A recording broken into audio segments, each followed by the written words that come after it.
با سلام و وقت بخیر خدمت همه مخاطبین و دوستان باغچه.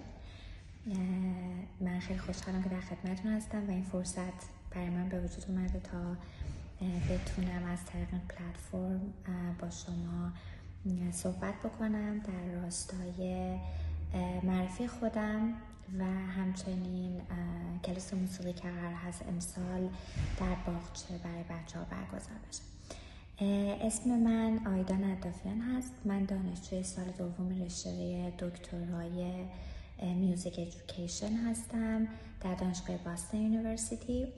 و من بچلر و مسترم در رشته نوازندگی ساز پیانو در ایران بوده و همچنین 15 سال سابقه تدریس موسیقی، بیشتر تخصصاً روی نوازندگی ساز پیانو، آواز و تدریس موسیقی به کودکان در ایران داشتم. به علاوه چندین سال تجربه رهبری گروه کور کودکان و نوجوانان و ارکستر کودکان و نوجوانان در ایران داشتم در کانون پرورش فکری و همچنین در مؤسسات خصوصی آموزش موسیقی. به علاوه در سالهای قبل از اینکه بیام آمریکا سابقه انجام سری ریسرچ، فعالیت با ریسرچ سنترهای خصوصی و همچنین دانشگاهی رو داشتم تو ایران در زمینه میوزیک تراپی و به خصوص برای بچه‌هایی که با کاهش حلزونی گوش هستن و اختلالات یادگیری دارن. اما در مورد کلاسی که ما امسال تصمیم گرفتیم که با باغچه داشته باشیم، این کلاس همطور که میدونید بعد از کلاس فارسی بچه‌ها برگزار میشه حدود ساعت 12 تا 1 روزهای یک شنبه، یه رو به 12 تا 1 به 1 حدوداً. و همچنین این کلاس رو من فکر کردم بهتره که در راستای آکاپلا باشه. آکاپلا یعنی موسیقی بدون ساز، یعنی صدای علاوه بر خوندن و اون بخش هایی که ملودی رو حمل میکنه و خوانندگان میخونن شعر رو، صداهای هارمونیک که قرار هست انگار پس زمینه صداهای اصلی و ملودی باشن با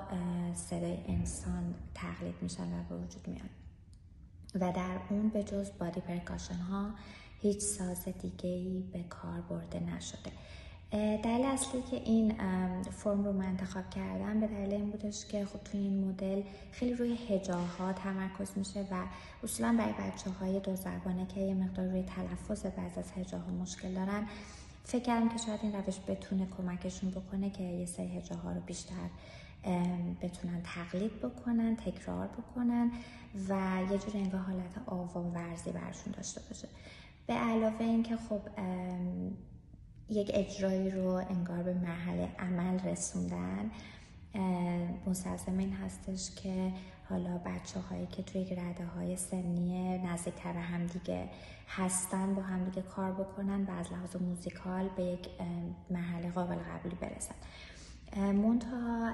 آکاپلا این شرایط به وجود میاره که بر اساس توانایی منحصر به فرد هر کدوم از بچه‌ها بشه براشون یه نقش رو تعیین کرد و بتونن به اندازه خودشون در گروه اینوالو بشن و مشارکت داشته باشن برای ساختن یک قطعه و اجرای اون. بنابراین از اونجایی که مخاطبان ما توی گردهای سنی مختلفی هستن در باغچه، من فکر کردم این روش کمک میکنه طیف وسیع‌تری از بچه‌ها بتونن اینوالو بشن در این پروژه و لذت اجرا رو انگار به دست بیارن و به علاوه همونطور که گفتم روی آواورزیشون هم تلاش و تمرکز بیشتری بشه. کلاس ها به صورت 2 ترم برگزار میشه. یک دوره 10 جلسه‌ای که در نهایت ما شب یلدای اجرا خواهیم داشت و بعد از اون یه دوره 10 جلسه دیگه که برای نوروز ما یه اجرای دیگر رو به مرحله انگار عملی میرسیم و تمرکز هم بیشتر روی بازی‌های ریتمیک و تقویت ریتم شناسی در بچه‌ها هست اگر بخوایم از لحاظ موزیکال بررسیش بکنیم. و اینکه من فقط خواهشی که داشتم این بودش که اگر علاقه‌مند علاقه‌مند هستید به اینکه بچه‌ها تو این دوره شرکت بکنن، من خواهشم اینه که لطفاً، چون ما اولین جلسه کلاسمون از هفته آینده استارت میخوره و خواهشم این هستش که حتما تصمیمتون رو بگیرین و بچه‌ها بعد از توی جلسه دوم یا سوم بهتر هست که دیگه عضو کلاس نشن، چون که یه مقدار منیج کردنشون چون تایم کوتاه ممکن هست چالنجینگ باشه و بنابراین من تقاضای من این هستش که اگر امکانش هست بچه ها از همون جلسه اول انگار تصمیم گرفته بشه و توی کلاس بیان. ممنون میشم که در موردش فکر بکنید و تصمیمتون رو به دستاندرکاران باغچه اعلام بفرمایید تا بتونیم از اول این هفته واسه علاقه‌مندان یه استارت خوبی رو داشته باشیم. در مورد نحوه برگزاری کلاس ها هم حالا من میتونم در مورد دیتیلز بیشتر توضیح بدم، ولی روال کلی کلاس به صورت 2 جلسه درس گرفتن و 2 جلسه تمرین اون دروس خواهد بود که 2 نفر از عزیزان توی این کلاس به من کمک خواهند کرد و تقسیم وظایف میشه به گونه‌ای توی این کلاس که